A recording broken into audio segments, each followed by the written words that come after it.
नमस्कार, मैं श्रेया और आप देख रहे हैं बातें यूपी की। आइए शुरुआत करते हैं अपने खास कार्यक्रम यूपी दिस वीक की, पर उससे पहले नजरें हेडलाइंस पर। भारत के 14 राज्यों में बाल विवाह बढ़ने की खबर। यूपी में 5 लाख बच्चों ने किया बाल विवाह का विरोध। स्ट्रेस जांचने के लिए आईआईटी कानपुर में तैयार हुई खास वेबसाइट। 20 सेकंड मनोदयम पर बोलने से पता लगेगा तनाव। महाकुंभ 2025 में 4 गिनीज वर्ल्ड रिकॉर्ड बनाने की तैयारी। साथ ही आईआईटी कानपुर की टीम भी करेगी मेले पर रिसर्च। यूपी में आर्थिक शक्ति बनी महिलाएं।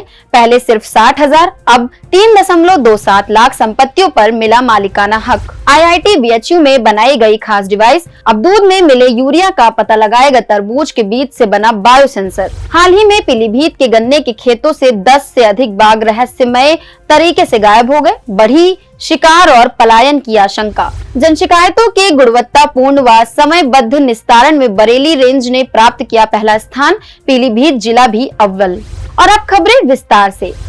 राष्ट्रीय बाल अधिकार संरक्षण आयोग ने हाल ही में खुलासा किया कि देश में 11.4 लाख से अधिक बच्चों पर बाल विवाह का खतरा मंडरा रहा है।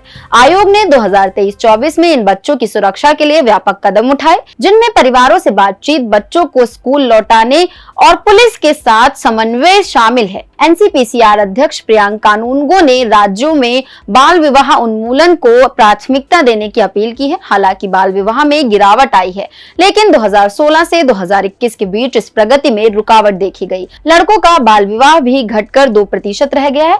एनसीपीसीआर बाल विवाह निषेध अधिनियम 2006 के तहत 1.2 करोड़ से अधिक लोगों तक पहुंचा। आयोग के मुताबिक इसमें उत्तर प्रदेश, तमिलनाडु और आंध्र प्रदेश बाल विवाह के खिलाफ लड़ाई में अच्छा काम किया। उत्तर प्रदेश में 50 लाख से अधिक बच्चों ने बाल विवाह का पुरजोर विरोध किया।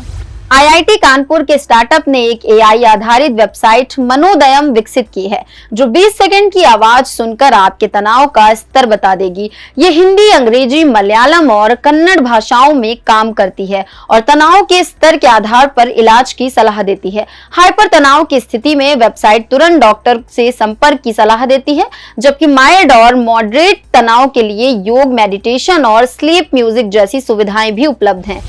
महाकुंभ 2025 में स्वच्छता और पर्यावरण संरक्षण का संदेश देने के लिए 4 गिनीज वर्ल्ड रिकॉर्ड बनाए जाएंगे। 1000 ई रिक्शों की परेड, 15,000 लोगों द्वारा घाटों की सफाई और 300 लोगों के माध्यम से नदियों की सफाई का रिकॉर्ड बनेगा। साथ ही 10,000 लोगों के हाथों से हैंड प्रिंटिंग भी एक नया रिकॉर्ड होगा। कुल 4.87 करोड़ रुपए के बजट में यह अभियान संचालित होगा।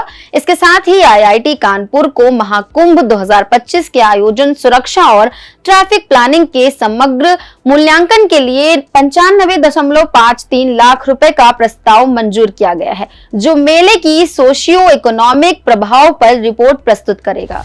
उत्तर प्रदेश में पारिवारिक संपत्ति पर महिलाओं के अधिकार मजबूत हो रहे हैं। 5,000 रुपए की गिफ्ट डीड के जरिए 2.5 वर्ष में 3.27 लाख संपत्तियां बेटी और बहनों के नाम की गई हैं। इसके साथ ही 38 लाख से अधिक संपत्तियों पर महिलाओं का अधिकार स्थापित हुआ है। राज्य सरकार द्वारा महिलाओं के नाम रजिस्ट्री पर दी जाने वाली 1% छूट और गिफ्ट डीड योजना का खासा असर देखने को मिला है। 2022 से लागू इस योजना के तहत अब तक 3.75 लाख करोड़ रुपए की संपत्तियां महिलाओं के नाम दर्ज की गई हैं, जिससे उनकी स्थिति सशक्त हो रही है।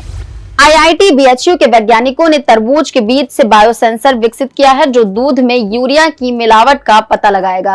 बायोकेमिकल इंजीनियरिंग विभाग के डॉक्टर प्रांजल चंद्रा और उनकी टीम द्वारा तैयार इस बायो इलेक्ट्रॉनिक डिवाइस का लैब परीक्षण सफल रहा। ये सेंसर यूरिया की मात्रा का सटीक विश्लेषण करता है और डेयरी इंडस्ट्री में खाद्य सुरक्षा मॉनिटरिंग को मजबूत करेगा। ये तकनीक FSSAI और FDA के मानकों को भी पूरा करती है। रिसर्च को अंतर्राष्ट्रीय मान्यता मिलने के साथ पेटेंट भी प्राप्त हो चुका है और अब उसे डेयरी इंडस्ट्री में लाने की तैयारी है। हाल ही में उत्तर प्रदेश के पीलीभीत के गन्ने के खेतों से 10 से अधिक बाघ रहस्यमयी तरीके से लापता हो गए, जिससे शिकार या पलायन की आशंका बढ़ गई। शुगरकेन टाइगर्स उन बाघों को कहा जाता है जो वनों की बजाय गन्ने के खेतों में रहते हैं। घटते वन क्षेत्र और मानव अतिक्रमण के कारण ये बाघ पीलीभीत के गन्ने के खेतों में आश्रय लेते हैं। पीलीभीत टाइगर रिजर्व, जिसे 2020 में बाघों की संख्या दोगुनी करने के लिए अंतर्राष्ट्रीय पुरस्कार TX2 मिला था, अब इन लापता बाघों के कारण चर्चा में है। उत्तर प्रदेश शासन द्वारा संचालित जन सुनवाई समाधान प्रणाली में सितंबर माह की रैंकिंग जारी कर दी गई है, जिसमें बरेली रेंज ने प्रदेश में प्रथम स्थान प्राप्त किया। बरेली रेंज के पीलीभीत जिले ने भी सर्वोच्च स्थान हासिल किया, जबकि बरेली जिले के सभी 29 थाने अव्वल रहे। कुल 84 थानों ने प्रथम रैंकिंग पाई। इस उपलब्धि पर आईजी डॉक्टर राकेश कुमार सिंह और एसएसपी अनुराग आर्य ने जन शिकायतों के गुणवत्तापूर्ण निस्तारण के लिए अपने कार्यालयों में तैनात कर्मियों को प्रशस्ति पत्र देने की घोषणा की। साथ ही खराब प्रदर्शन वाले थानों की समीक्षा की जाएगी। अब चलते चलते एक नजर डाल लेते हैं देश दुनिया की कुछ अन्य अहम खबरों पर। एशियन भारत समिट के लिए प्रधानमंत्री नरेंद्र मोदी 10 अक्टूबर को 2 दिन की यात्रा पर पहुंचे लाओस। आसियान के संस्थापक सदस्यों में इंडोनेशिया, मलेशिया, फिलीपींस, सिंगापुर और थाईलैंड शामिल। भारत के सबसे पुराने कारोबारी समूह के मुख्य रतन टाटा का 9 अक्टूबर 2024 की देर रात को हुआ निधन। 28 दिसंबर 1937 को हुआ था जन्म। भारत सरकार की सीसीएस यानी प्रधानमंत्री के नेतृत्व वाली कैबिनेट कमेटी ऑन सिक्योरिटी ने 9 अक्टूबर को 2 स्वदेशी न्यूक्लियर सबमरीन बनाने की दी मंजूरी। दोनों nuclear powered attack submarine Visakhapatnam के शिप बिल्डिंग सेंटर में होंगी तैयार। 2024 के मेडिसिन के नोबेल प्राइज का हुआ ऐलान। विक्टर एम्ब्रोस और गैरी रूकुन को मिलेगा प्राइज।